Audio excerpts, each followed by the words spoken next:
Hello बच्चों, आज मैं लेकर आया हूँ video number 3 pair of linear equation in two variable का। इसमें हम बात करेंगे algebraic method of solving pair of linear equation.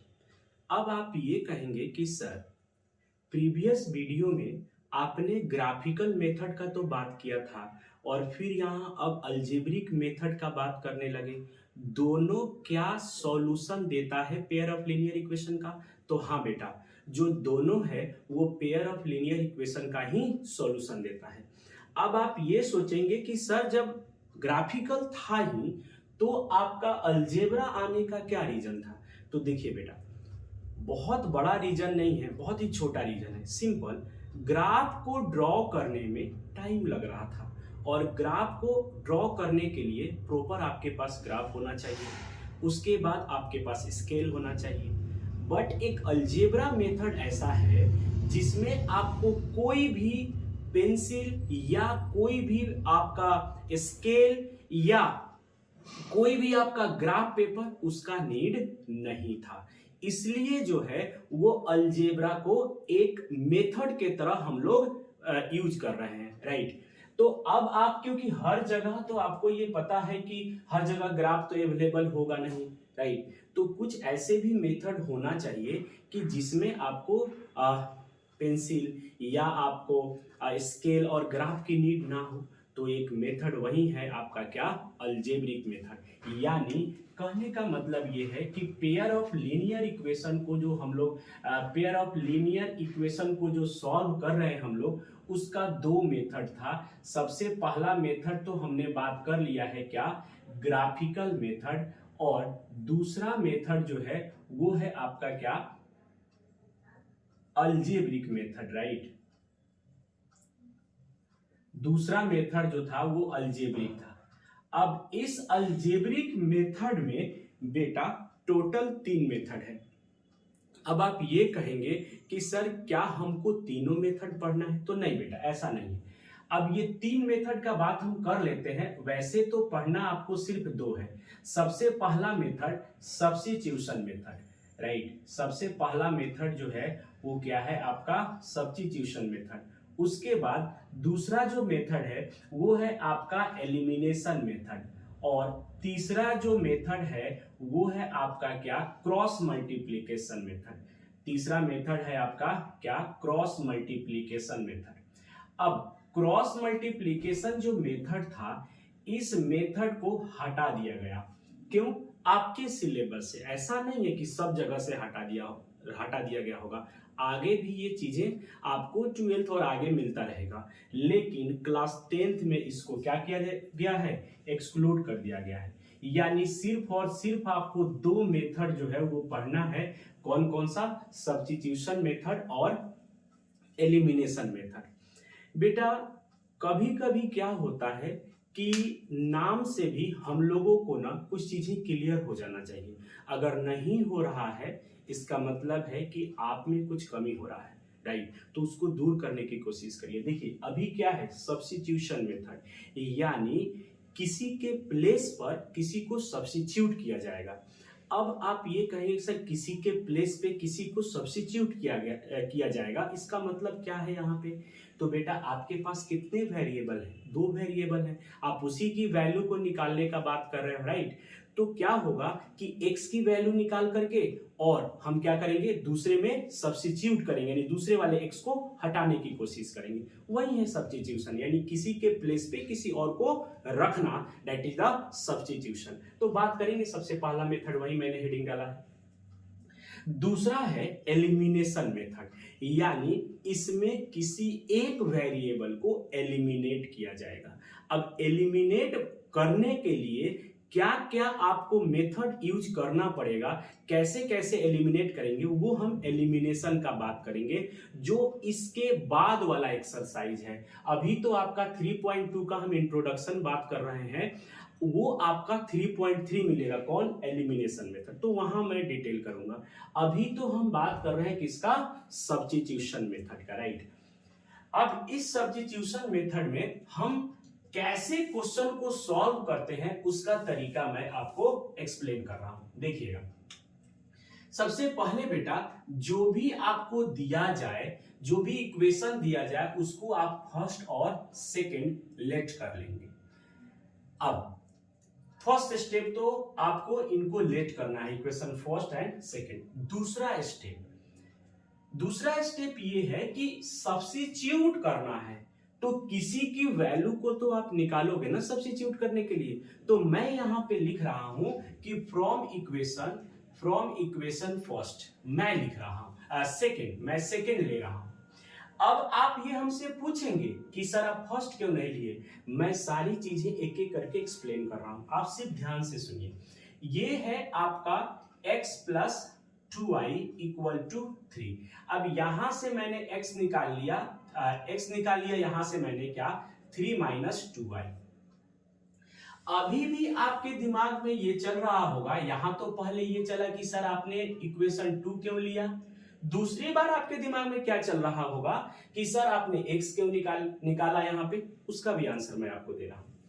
देखिए सब्स्टिट्यूट करने के लिए ना आप हमेशा कोशिश करिए कि जिसके कोफिशिएंट में कुछ नहीं लिखा हो, जिसके कोफिशिएंट में कुछ नहीं यानी 1 है, सिंपल बात है, जिसके कोफिशिएंट में कुछ ना लिखा हो बेटा उसी इक्वेशन को लिया जाता है।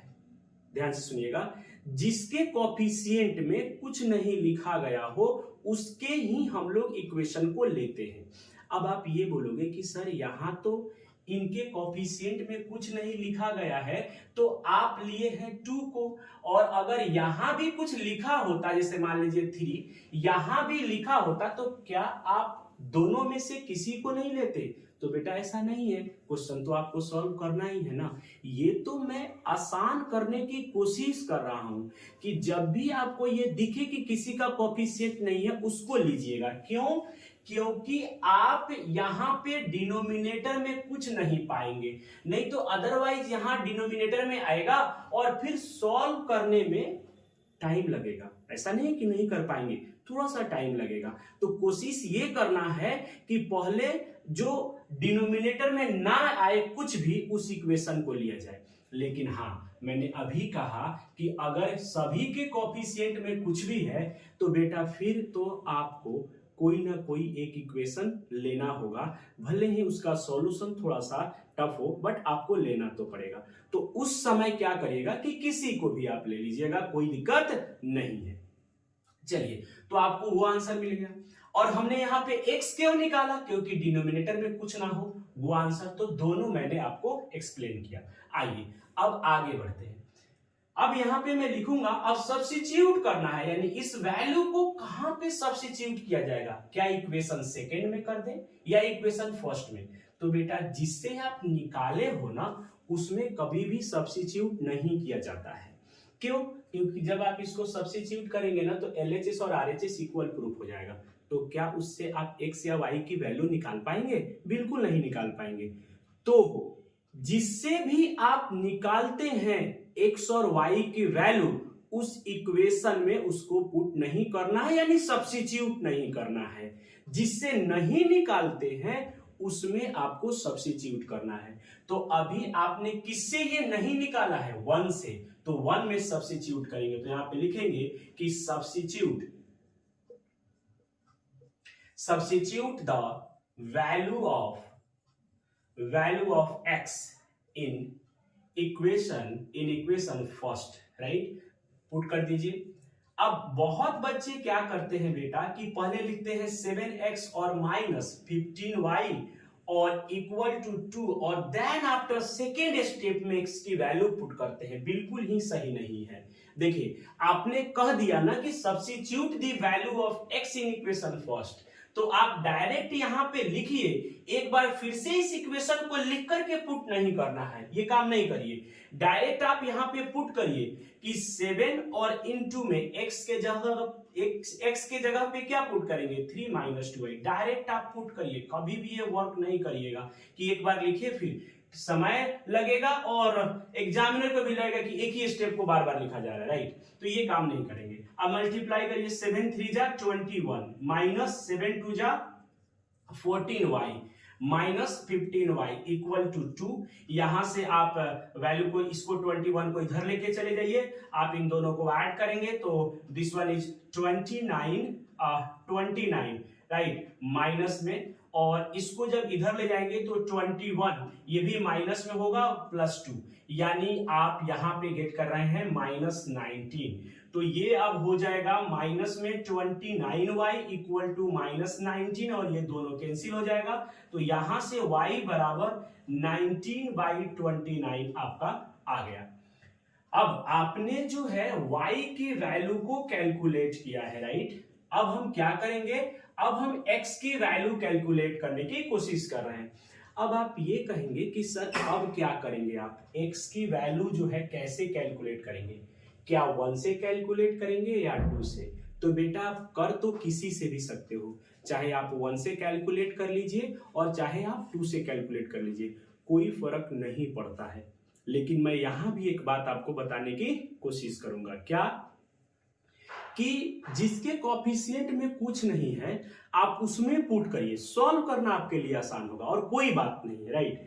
तो हम क्या कर रहे हैं कि इक्वेशन 2 में पुट करने की कोशिश कर रहे हैं, और सबसे अच्छी बात तो ये है कि आप यहाँ पे भी डायरेक्ट पुट कर सकते हैं। यहाँ पे पुट करने का मतलब 2 में, तो आप यहाँ पे लिखेंगे ना कि किससे बना रहे हैं, तो यहाँ तो हमने इसको कुछ नाम नहीं दिया है, इसीलिए हम यहाँ पे लिखेंगे कि फ्रॉम इक्वेशन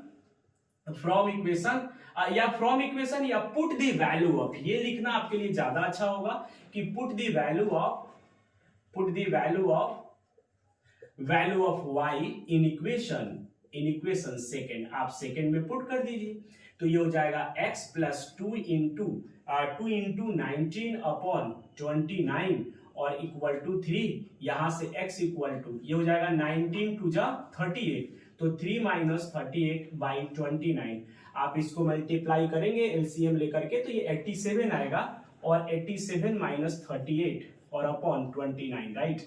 तो यहां से x की वैल्यू आ जाएगी आपका दैट इज द 49 राइट, 49/29, यानी जो आपका सॉल्यूशन आया वो क्या आया, x की वैल्यू आ गई 49/29 और y की वैल्यू जो है वो आ गया आपका 19/29, and this one is the answer.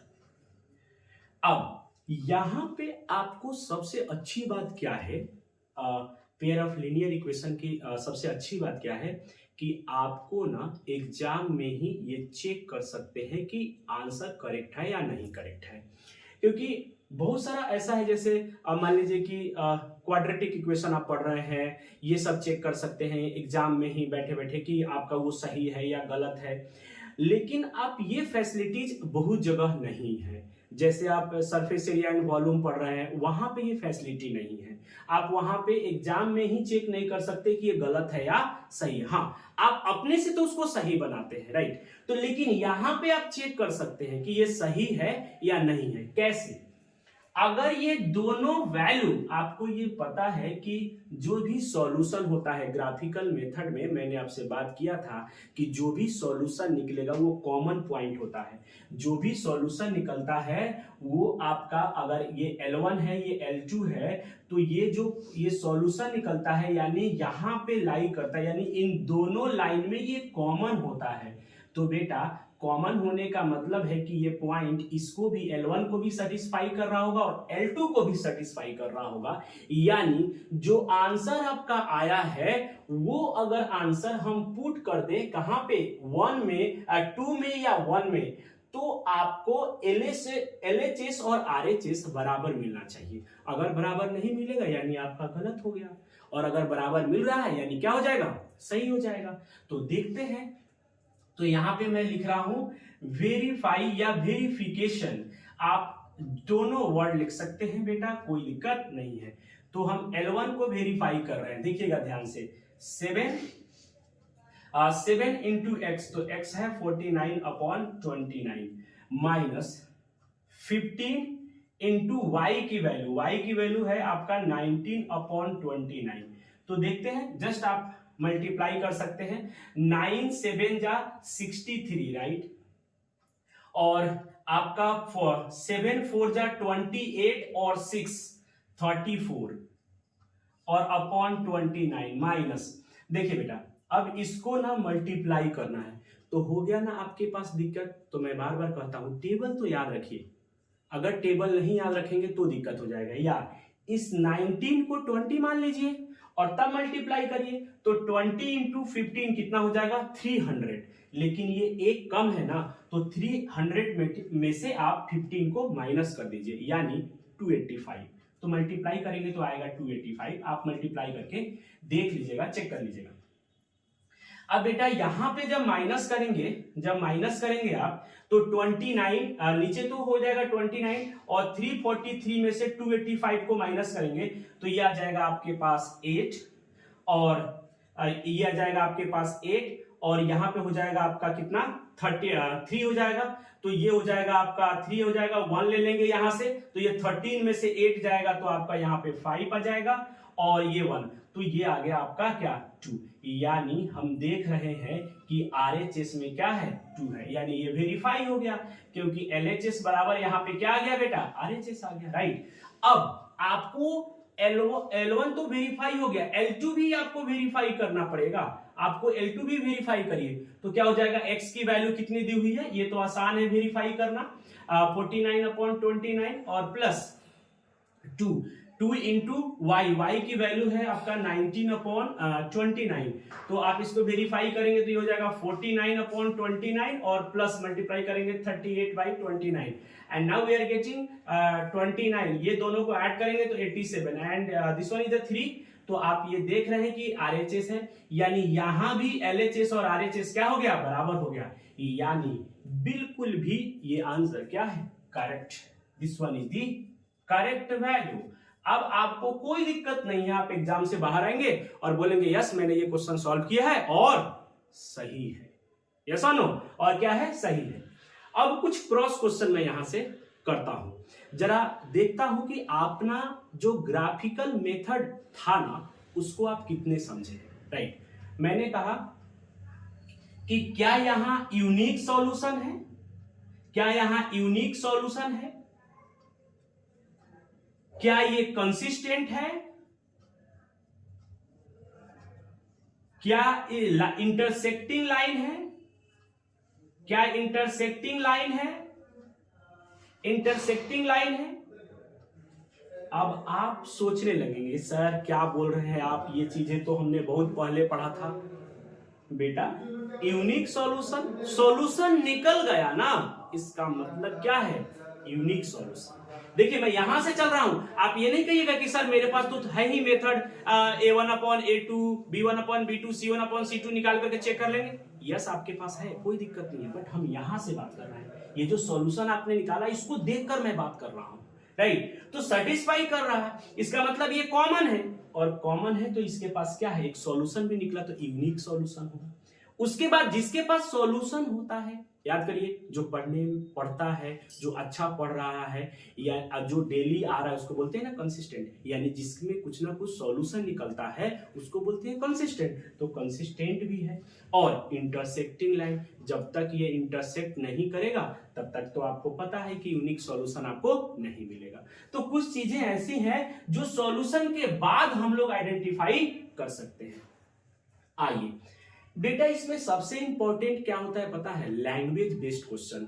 Language based question ना आप हमेशा ज्यादा बनाने की कोशिश करिएगा। किसमें, आपको pair of linear equation in 2 variables में सबसे ज्यादा बनाने की कोशिश करिए, क्योंकि एग्जामिनर को बहुत कुछ चेक करना होता है। वो सिर्फ सॉल्यूशन चेक नहीं कर रहा, आपकी लैंग्वेज को भी चेक कर रहा है, राइट। तो आइए देखते हैं इसके ऊपर एक language based question.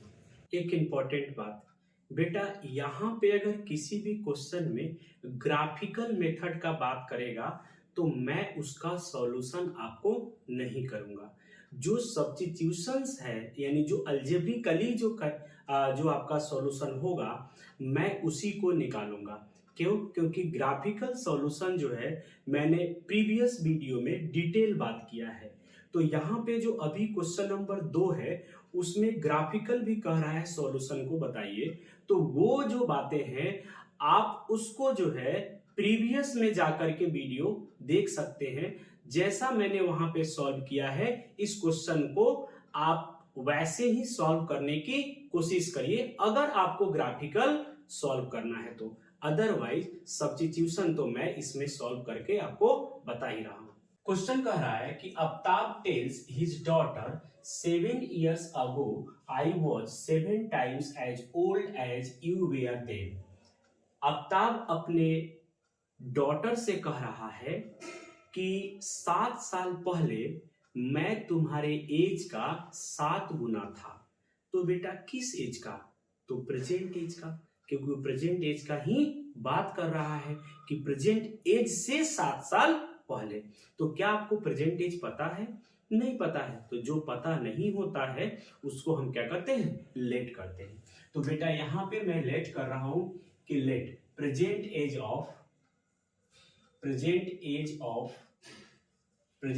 Of Aftab, present age of Aftab क्या हो जाएगा? x ईयर्स हो जाएगा, राइट। अब present age of his daughter, तो डॉटर का प्रेजेंट एज जो होगा वो हो गया आपका y ईयर्स, राइट। अब अकॉर्डिंग टू क्वेश्चन उन्होंने क्या क्या है 7 साल पहले। तो बेटा एक छोटा सा कंसेप्ट होता है, जब भी एज प्रॉब्लम आए 7 साल पहले अगर जाओगे तो अगर मान लीजिए एक फादर है और उनका डॉटर है, राइट। अगर इनका प्रेजेंट एज एक का अगर आपका 38 है फादर का और डॉटर का अगर मान लीजिए कि 10 ईयर्स है फॉर एग्जांपल, तो अगर हम बात करें 10 साल पहले या 5 ईयर्स या 7 ईयर्स अगो, तो बेटा अगर हम 7 साल पहले जाएंगे तो इनका एज कितना होगा? 31 ईयर्स। तो क्या 7 साल पहले डॉटर का एज आपका 10 ही रहेगा? बिल्कुल नहीं, उसका भी एज जो है वो क्या होगा? 7 साल माइनस होगा। तो बेटा ये भी आपका 7 साल क्या हो जाएगा? माइनस होगा। तो वो कितने की रही होगी? 3 ईयर्स की रही होगी उस समय, राइट। तो आपको ये हमेशा ध्यान रखना है कि अगर वो अगो कहता है यानी पीछे ले जाता है तो दोनों को पीछे ले जाएंगे, और अगर आगे ले जाना हो तो दोनों को आगे ले जाएंगे। अगर यहीं पे कहता 3 ईयर्स फ्रॉम नाउ, राइट, तो हम क्या करते कि इन दोनों में 3 प्लस करते तो ये हो जाएगा आपका 41, और यहां पे 3 प्लस करते तो ये हो जाएगा 30। यानी फ्रॉम नाउ, अगर 3 इयर्स फ्रॉम नाउ कहता है तो इनका एज 13 और इनका एज 41। बेटा एक मैं सबसे इंपॉर्टेंट बात आपको बता दूं कि यहां पे जो है डिफरेंस इनका देखोगे तो यहां पे डिफरेंस कितना है? जो यहां पे डिफरेंस होगा 28, यहां पे भी डिफरेंस 28, और यहां पे भी डिफरेंस देखोगे तो क्या? 28। तो डिफरेंस हमेशा सेम होता है। तभी अगर डिफरेंस आपको सेम करना है तो दोनों को ले जाना पड़ेगा अगो, या दोनों को ले जाना पड़ेगा फ्रॉम नाउ। तो क्वेश्चन में क्या कहा है उसने कि I was 7 times as old as you were then 7 years ago. तो बेटा 7 years अगो दोनों को ले जाओ। तो यहां पे लिखोगे 7 years ago age of Aftab, right. तो ये क्या हो जाएगा सर? x में से 7 को माइनस कर दीजिए, यानी पीछे जाना है। अब 7 years ago age of his daughter, या आप सिर्फ डॉटर भी यहां पे लिख सकते हैं, कोई दिक्कत नहीं है। तो यहां पे हो जाएगा y माइनस 7। अब दोनों को हम ले गए कहां पे? 7 साल पहले दोनों को ले गए हैं। तो अब आप क्या करोगे? अब पढ़ो कि I was 7 times as old age. तो अब क्या करोगे कि x माइनस 7 जो है क्या हो जाएगा? 7 टाइम्स। तो 7 टाइम्स y माइनस 7 तुम्हारे एज के 7 साल पहले में 7 गुना था, यस और नो? तो ये हो जाएगा आपको x minus 7 equal to 7y और माइनस में 49, राइट। तो यहां से बेटा आप क्या निकाल लीजिए? x इक्वल टू क्या हो जाएगा? 7y और माइनस 49 और प्लस में 7। तो आप यहां पे माइनस करेंगे तो आपके पास कितना हो जाएगा 42, वो भी माइनस में 7y, ये हो जाएगा x, राइट। अब बेटा ये हो गया आपका क्या इक्वेशन फर्स्ट। अब आप ये कहोगे कि सर ये तो इक्वेशन हमारे पास फर्स्ट हो ही गया, अब हमारा सेकेंड इक्वेशन कैसे आएगा। तो बेटा इसमें बहुत एक इंपॉर्टेंट बातें होती है, क्या, जब भी फुल स्टॉप आता है वहां रुकना है आपको एज प्रॉब्लम में और तब आगे पढ़ना है। कह रहा है कि अल्सो, यानी ये तो हो गया, अब दूसरा part, also 3 years from now, यानी अभी से 3 साल बाद, I shall be 3 times as old as you will be, जो आप अभी हो उसके हम 3 साल बाद 3 गुना हो जाएंगे। तो अब आप ये देखिए कि बेटा क्या हम सिर्फ और सिर्फ आफ्ताब को ही ले जाएंगे क्या 3 साल बाद, नहीं, हम किसको ले जाएंगे, उसके डॉटर को भी ले जाएंगे 3 साल बाद। तो यहां पे लिख रहे हैं कि and 3 years from now age of Aftab equal to क्या हो जाएगा x प्लस 3 years, और फिर 3 years, तो यहां पे सेम चीजें, फिर 3 years from now age of his daughter कितना हो जाएगा बेटा, हो जाएगा आपका क्या y प्लस 3। तो अब दोनों चले गए 3 साल बाद।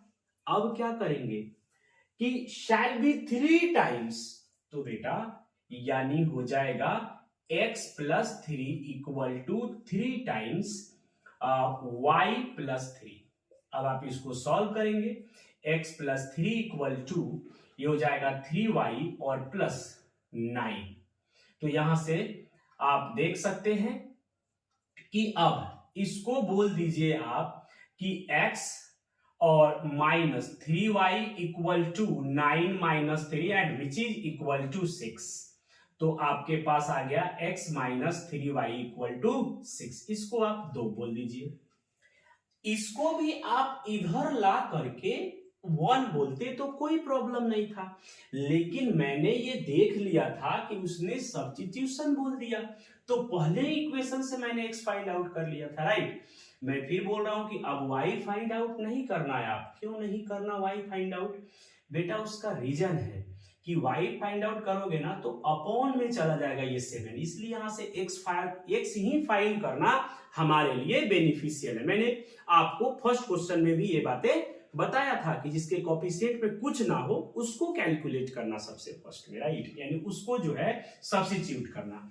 तो हम यहां पे लिख रहे हैं कि put the value of x in equation क्या सेकेंड, क्योंकि यहां से फर्स्ट से x निकाले हुए सेकेंड में पुट करोगे, यही रूल होता है। फर्स्ट से निकाल करके फर्स्ट में हम पुट नहीं करते हैं। तो यहां पे पुट करेंगे आप तो कितना हो जाएगा 7y और माइनस 42 और माइनस में 3y इक्वल टू 6। 42 को इधर भेज दीजिए और 7y में से 3y तो ये हो जाएगा 4y, और यहां पे 6 प्लस 42 यानी हो जाएगा ये 48। तो यहां से y जो होगा वो 48 अपॉन 4, तो आप ये निकाल सकते हैं 4 1 जा और 12 आ गया। y जो होगा वो 12 आ रहा है, यानी y 12 आ रहा है। तो आप यहाँ पे बोलोगे कि फिर यहां पे लिखोगे कि put the value of y in equation किसी में भी, चाहे आप 1 में और चाहे आप 2 में, तो y इन इक्वेशन फर्स्ट ही बोल दीजिए, क्योंकि यहां से x कैलकुलेट करना आसान है आपके लिए। तो x इक्वल टू 7 माइनस 12 और माइनस में 42, तो 12 7 जा 84 और माइनस 42, तो माइनस करेंगे तो ये हो जाएगा आपका 42, राइट, यानी x की वैल्यू जो है वो 42 आए। इसका मतलब क्या हुआ कि बेटा आफ्ताब का जो एज है वो 42 इयर्स है, प्रेजेंट एज, और आपका जो उनके डॉटर का एज है वो 12 इयर्स है। कौन? Present age. तो आप ये कह सकते हो कि present age of Aftab equal to 42 years, 42 years and present age of his daughter equal to 12 years, right? तो जब भी आपको लैंग्वेज बेस्ड प्रॉब्लम हो तो आप ये कोशिश करेंगे कि उसको जो है एक एक जहां पे फुल स्टॉप है वहां पे रुक करके तब क्वेश्चन को पढ़ें, और एज बेस्ड क्वेश्चन ऐसे ही बनाएंगे। अगो बोले पीछे ले जाएंगे, दोनों को ले जाएंगे, चाहे वो डॉटर हो, ब्रदर हो, कोई भी हो, दोनों को ले जाएंगे। और अगर फ्रॉम नाउ कहता है तो दोनों को ले जाएंगे एंड देन आफ्टर इक्वेशन बना के सॉल्व करेंगे, कभी भी प्रॉब्लम नहीं होगा। अब दूसरा, अगर आप चेक करना चाहते हो आंसर, मैंने पहले ही कहा है, आंसर अगर आप चेक करना चाहते हो तो चेक कर सकते हो, दोनों इक्वेशन में पुट करिए और आप देख लीजिए LHS और RHS बराबर है क्या? बिल्कुल। तो यहाँ पे x की वैल्यू कितनी है बेटा? 42। तो यहाँ पे 42 रखोगे तो यहाँ पे मान लीजिए कि हमने रखा 42 और यहाँ पे देखिए 7 into 12 तो यानी 84 और माइनस 42। तो हम देख रहे हैं कि 42 इधर भी आ रहा है और इधर भी, यानी दोनों बराबर है, तो इसको भी सेटिस्फाई कर रहा है। और इसमें पुट करके देख लीजिए x की वैल्यू 42 है और माइनस 3 इंटू आपका 12 है, तो 42 3 तो ये 36 हो जाएगा और 42 माइनस कितना हो जा रहा है? 6। तो यहां भी LHS और RHS बराबर आ रहा है। और एक और तरीका है, जैसा ये कह रहा है वैसा चलिए। तो कैसे कह रहा है कि 7 years अगो, तो बेटा 7 years अगो, ध्यान से सुनिएगा, ये बहुत इंपॉर्टेंट बात है जो मैं अभी आपको बताने जा रहा हूं। ये तो आपने देख लिया, और 7 आप यहां पे देखिए और इसको देखिए, आफ्ताब का एज 42 है, अभी प्रेजेंट है, और इनके डॉटर का यानी ये A है और ये D है, क्या है इनका एज बेटा? अभी प्रेजेंट एज क्या आया? इनका आया 42 और इनका आया 12। ध्यान से सुनिएगा, अगर हम बात करें कह रहे कि 7 years हो, तो 7 years जरा जाइए, 7 years, तो अगर 7 जाएंगे तो -7 करेंगे तो ये आ जाएगा 42 का -7 करेंगे यहाँ पे तो ये आ जाएगा आपका 35, और यहां -7 करेंगे तो ये आ जाएगा 5। उन्होंने कहा कि आई वॉज 7 times, तो बेटा देखिए ना, 5 जो है 5 का 7 टाइम्स ही तो 35 होता है, यानी करेक्ट है। लैंग्वेज को पढ़ रहे तो यहां से तो चेक हो ही गया था, बट मैं एक बार क्वेश्चन से आपको चेक कर रहा हूं कि इसमें वैल्यू पुट अप ना करके आप यहां से भी थोड़ा सा उसको अंडरस्टैंडिंग करने की पावर आप में बढ़े कि कैसे हम समझ रहे हैं कि यस ये जो लैंग्वेज है वो मैंने लाया। तो ये हो गया। अब कह रहा है कि फ्रॉम 3 years नाउ, तो 3 साल इसमें आप ऐड कर दीजिए तो ये आ जाएगा आपको 45, और इसमें 3 ऐड करेंगे तो ये 15।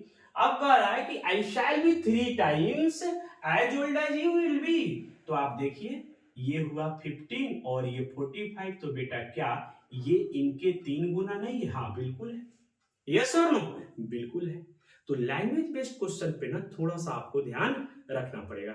आइए देखते हैं अब नेक्स्ट क्वेश्चन है, in a shop the cost of 2 pencil and 3 eraser is ₹9 and the cost of 4 pencil and 6 erasers is ₹18. Find the cost of each pencil and each eraser। बेटा सबसे पहले तो क्या आपको एक पेंसिल या एक इरेजर का कॉस्ट दिया है क्या? अगर दिया होता तब हम टोटल कैलकुलेट करते कि टोटल 9 के बराबर है, लेकिन हमको तो ये पता ही नहीं है कि एक पेंसिल और एक इरेजर का कॉस्ट कितना है, ताकि हम 2 पेंसिल का निकाल लें। अगर आपको एक पेंसिल का पता होता तो आप 2 पेंसिल का निकाल लेते, या एक इरेजर का पता होता तो आप 2 इरेजर, 3 इरेजर, 4 इरेजर, कुछ भी कहता आप उसको निकाल लेते। लेकिन आपको यहाँ एक पेंसिल और एक इरेजर का कॉस्ट नहीं पता है, और जो नहीं पता है उसको क्या करते हैं मैथमेटिक्स में? लेट करते हैं। तो आप क्या करोगे कि late cost of one pencil, right? Cost of one pencil equal to rupees X, and cost of one eraser, right? Eraser equal to rupees Y. अब उसने कहा है कि अकॉर्डिंग टू क्वेश्चन उसने कहा है क्या कि टू पेंसिल, तो एक पेंसिल का कॉस्ट x है तो दो पेंसिल का 2x हो जाएगा, ठीक है। एंड 3 इरेजर, तो 3 इरेजर का कॉस्ट कितना हो जाएगा बेटा 3y, क्योंकि एक इरेजर का y है। और टोटल कॉस्ट रुपीज 9 के बराबर है, यानी टोटल कॉस्ट रुपीज क्या है 9 के बराबर है। This is the equation first. उसके बाद कह रहा है and the cost of 4 pencils and 6 erasers. तो बेटा आपको पता है कि एंड 4 पेंसिल, तो एक पेंसिल का x है तो 4 पेंसिल का 4x हो जाएगा, और यहाँ पे 6 इरेजर का तो 6 इंटू y हो जाएगा equal to total 18 rupees. This is the equation second. अब दो इक्वेशन आ गया, pair of linear equation in two variables है ये, और दो इक्वेशन भी आ गया। तो अब आप इसको सॉल्व करोगे, लेकिन किससे, सब्स्टिट्यूशन से, क्योंकि हम वही सीख रहे हैं। तो आप यहाँ पे अब आप ये कहेंगे कि सर अब आप किससे x और किससे y निकालेंगे, क्योंकि सबके कोफिशिएंट में कुछ ना कुछ तो दिया हुआ है। तो बेटा अब हम क्या करेंगे कि हमारी मजबूरी है कि हमको किसी ना किसी इक्वेशन को लेना पड़ेगा। क्यों? क्योंकि यहां तो सभी के कोफिशिएंट में कुछ ना कुछ दिया हुआ है। तो आप वैसे इसको नहीं कर सकते हैं कि ऐसा कोई इक्वेशन ले लेते जिसके कोफिशिएंट में कुछ नहीं है, तो ऐसा यहां पे नहीं है। तो आप कोई सा भी लीजिए, अब कोई फर्क नहीं पड़ता है। वैसे हम 2 वाला लेंगे, रीजन ये है यहाँ पे कि 2 को मल्टीप्लाई करना थोड़ा सा आसान रहेगा आपके लिए, दैट्स वाई। अब यहां पे हम क्या करेंगे कि फ्रॉम इक्वेशन फर्स्ट, तो जैसे ही फर्स्ट लेंगे तो ये हो जाएगा 2x plus 3y equal to 9। तो यहां से 2x equal to 9 minus 3y, and x जो होगा वो 9 माइनस 3y और by 2। This is the equation third आप बोल सकते हैं, वैसे नहीं बोलिएगा तो भी कोई फर्क नहीं पड़ेगा, राइट। अब देखिएगा, अब put the value of x in equation, क्या 1 नहीं, क्या 2, क्यों? क्योंकि 1 में आप पुट करेंगे तो वही चीजें आपको फाइंड आउट होगा, LHS RHS बराबर हो जाएगा। आपको जिससे निकालना है उसमें पुट नहीं करना, ये सब्स्टिट्यूशन कहता है, राइट। तो किसमें पुट करेंगे 2 में, तो आप पुट करिए तो 4 इंटू एक्स की वैल्यू कितनी है 9 minus 3y by 2 plus 6y equal to 18। तो आप इसको कट कर सकते हैं, तो 9 2 जा 18 और minus 6y plus 6y equal to 18, ये कैंसिल आउट हो गया, 18 इक्वल टू 18। अब देखिए आप, सर अभी तक जो भी हम बना रहे थे वहां पे तो वेरिएबल बच रहा था ना लास्ट में, बोलिए सोनो, क्या था, वेरिएबल बच रहा था। यहां तो वेरिएबल ही नहीं बचा, तो आप किसकी वैल्यू कैलकुलेट करोगे? यानी हम वैल्यू को कैलकुलेट करने में क्या है, एबल नहीं है, यानी हम यहां पे कैलकुलेट नहीं कर पा रहे हैं। And what is the reason behind it? Reason is this कि आपका जो है वेरिएबल कैंसिल आउट हो जा रहा है, और जब वेरिएबल कैंसिल आउट हो जाएगा तो we can not find the value of variables. तो यहां पे वेरिएबल्स तो आप है ही नहीं, यानी आप नहीं फाइंड आउट कर पाएंगे वेरिएबल्स का। लेकिन बेटा जो लास्ट में आया हुआ है वो स्टेटमेंट सही है या गलत है, ये सोचना है। पहले तो मैंने कहा कि वेरिएबल अगर कैंसिल आउट हो जा रहा है तो आप यहां पे फाइंड आउट नहीं कर सकते हैं x और y की वैल्यू। तो हम यहां पे कहेंगे we can not find the value of variables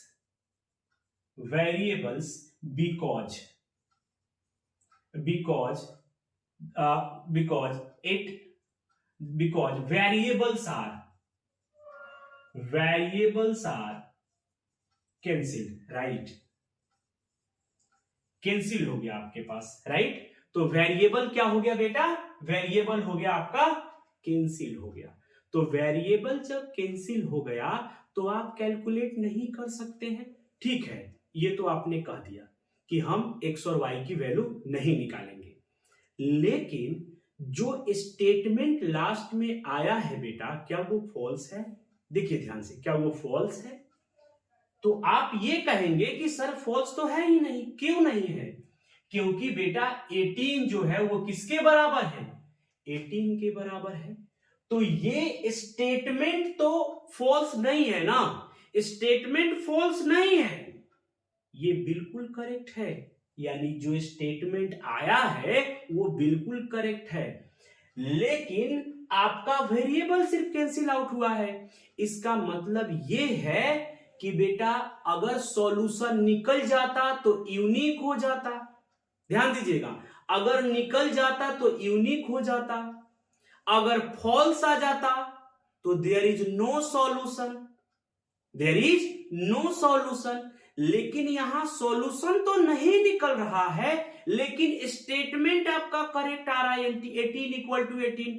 that means यहां पे इनफाइनाइट नंबर ऑफ सॉल्यूशन होगा, क्योंकि सॉल्यूशन नहीं निकलना और स्टेटमेंट फॉल्स आ जाता तो स्टेटमेंट फॉल्स बताता है किसको? नो सॉल्यूशन को। लेकिन जब स्टेटमेंट फॉल्स नहीं आया और सॉल्यूशन भी नहीं निकल रहा है तो वो इनफाइनाइट नंबर ऑफ सॉल्यूशन को बताता है, और अगर सॉल्यूशन निकल जाता तो ये यूनिक को बताता, राइट। तो ऐसा भी क्वेश्चन एक हम आपसे बनवाएंगे अभी, जिसमें ये स्टेटमेंट फॉल्स आएगा, और अगर वो फॉल्स आएगा तो हम ये कहेंगे कि नो सॉल्यूशन का केस है ये। यहां पे कैसा सॉल्यूशन है? यहां पे इनफाइनाइटली मेनी सॉल्यूशन का ये केस है, क्योंकि स्टेटमेंट सही आया है।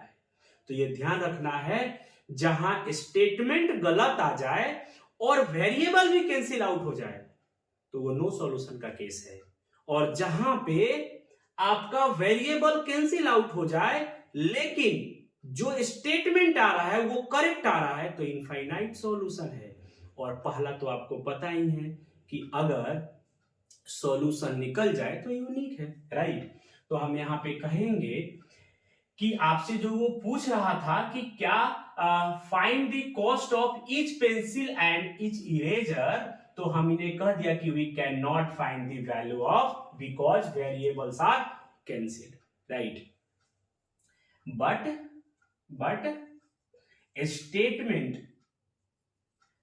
स्टेटमेंट इज क्या? Correct, that is 18 equal to 18, statement correct है। सो क्या? infinitely many solution, we have the infinitely many solution। यानी यहां पे जो लाइन होगा वो कोइंसाइडिंग होगा। लाइन कैसा होगा? कोइंसाइडिंग होगा। बेटा ये सब क्वेश्चन बहुत इंपॉर्टेंट है, क्योंकि ये कभी भी एग्जाम में आ जाएगा और आपसे पूछा जा सकता है कि आपको क्यों इनफाइनाइटली मेनी सॉल्यूशन मिल रहा है, जबकि यहां पे तो फाइंड आउट नहीं हो रहा, लेकिन फिर आप इनफाइनाइटली कर रहे हो। किस बेसिस पे आप इनफाइनाइटली कर रहे हो? क्योंकि आपका जो स्टेटमेंट आया है वो करेक्ट आया है, दैट्स इट। चलिए अब बेटा एक क्वेश्चन और, जिसमें हम ये देखेंगे कि ये फॉल्स आ जाएगा तब क्या लिखेंगे। चलिए आइए देखते हैं नेक्स्ट क्वेश्चन। क्वेश्चन कह रहा है कि two rays are represented by the equation x plus 2y minus 4 equal to 0 and 2x plus 4y minus 12 equal to 0. Will the rays cross each other? देखिएगा बेटा, रेल्स जो है एक दूसरे को क्रॉस तभी करेगा जब आप x और y की वैल्यू को फाइंड आउट कर पाएंगे। अगर आप x और y की वैल्यू को फाइंड आउट ही नहीं कर पा रहे किसी भी रीजन से, जैसे प्रीवियस क्वेश्चन में आपने देखा था कि आप फाइंड आउट नहीं कर पा रहे थे, तो अगर ऐसा हो रहा है कि यहां भी अगर फाइंड आउट नहीं कर पा रहे हैं तो आपका क्रॉस नहीं करेगा। लेकिन अगर आप x और y की वैल्यू निकाल पा रहे हो यानी सॉल्यूशन कर पा रहे हो और अगर सॉल्यूशन कर पा रहे हो तो वो एक दूसरे को क्रॉस करेगा। इसलिए क्वेश्चन उसने पूछा है will the rails cross each other, कि या ये क्या क्रॉस करेगा। तो बेटा क्रॉस तो तभी करेगा ना जब आप x और y की वैल्यू को फाइंड आउट कर पाओगे। तो आइए देखते हैं कि क्या हम फाइंड आउट कर पाते हैं या फाइंड आउट नहीं कर पाते हैं, देखते हैं। तो x प्लस 2y और minus 4 equal to 0, this is the equation first, and 2x plus 4y minus 12 equal to 0, this is the equation second. तो आप सब्स्टिट्यूशन लगाओगे, क्यों? क्योंकि सर हम सब्स्टिट्यूशन पढ़ रहे हैं तो सब्स्टिट्यूशन लगाएंगे। तो फ्रॉम इक्वेशन फर्स्ट, अब आप बोलोगे सर ये हर बार आप फर्स्ट ही ले रहे हो।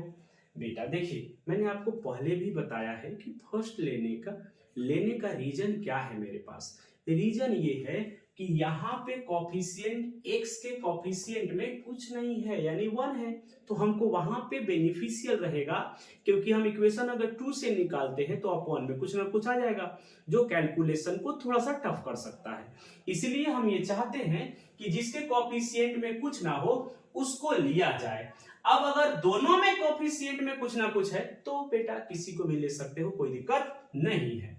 तो हमने इसलिए लिया है फर्स्ट, तो x plus 2y minus 4 equal to 0, तो यहां से x निकालेंगे तो इधर जाएगा 4 तो पॉजिटिव और 2y इधर जाएगा तो निगेटिव हो जाएगा, राइट। तो अब यहां पे लिखेंगे कि put the value of x in equation, या सब्स्टिट्यूट कर सकते हो आप, यहां पे लिख सकते हो कि substitute the value of x in equation second, क्योंकि फर्स्ट में अगर फर्स्ट से आपने ये निकाला है तो सेकेंड में पुट करोगे तो 2 इंटू 4 माइनस 2y और plus 4y minus 12 equal to 0 और 2 4 माइनस, तो आप मल्टीप्लाई कर लीजिए, 4 2 जा 8, तो यहाँ पे 8 माइनस 4y प्लस 4y और माइनस 12 इक्वल टू 0।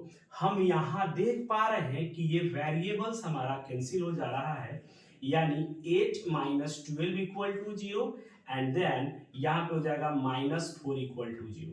ध्यान से देखिए बेटा, क्या माइनस 4 0 के बराबर हो सकता है क्या? तो आप कहोगे सर बिल्कुल नहीं हो सकता है, यानी LHS और RHS हमारा इक्वल नहीं आया, यानी ये कैसा स्टेटमेंट आया, which is false statement, which is false. ये कैसा रहा? फॉल्स स्टेटमेंट है। तो बेटा अगर स्टेटमेंट आपका फॉल्स है, ध्यान से सुनिएगा, एक तो पहले से ही वेरिएबल आपका कैंसिल आउट हो जा रहा है। अगर आपका वेरिएबल कैंसिल आउट हो जा रहा है तो बेटा वो ये कह रहा है कि we can not find the value of x and y, यानी वेरिएबल्स की वैल्यू हम फाइंड आउट नहीं कर सकते हैं। तो बेटा इसके प्रीवियस वाला में भी तो हम वेरिएबल की वैल्यू फाइंड आउट नहीं कर पा रहे थे, यस और नो? तब तो ये दोनों सेम हो जाएगा। अगर सिर्फ हम इस कंडीशन से चले जाएं, वेरिएबल के कैंसिल आउट होने से अगर हम ये डिसाइड करने लगे तब तो पहले वाला केस भी वही हो जाएगा ये।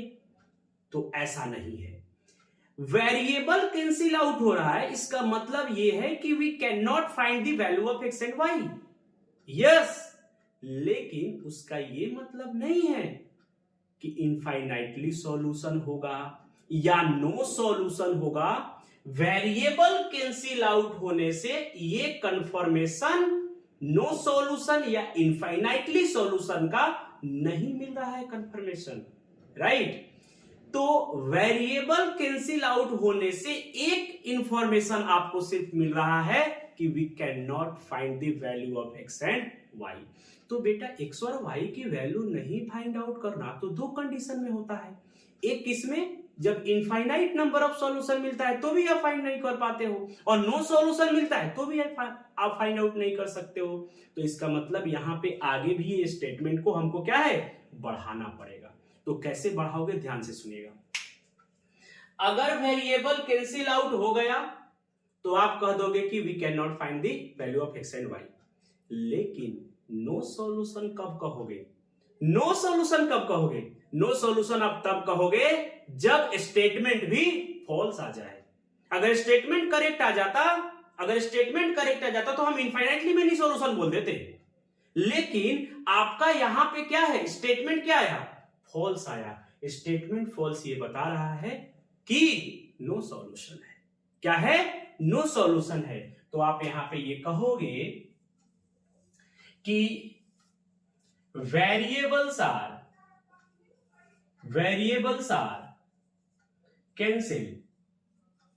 cancelled out, right?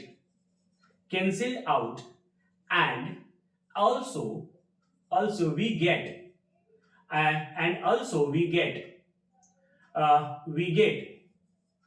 a false statement,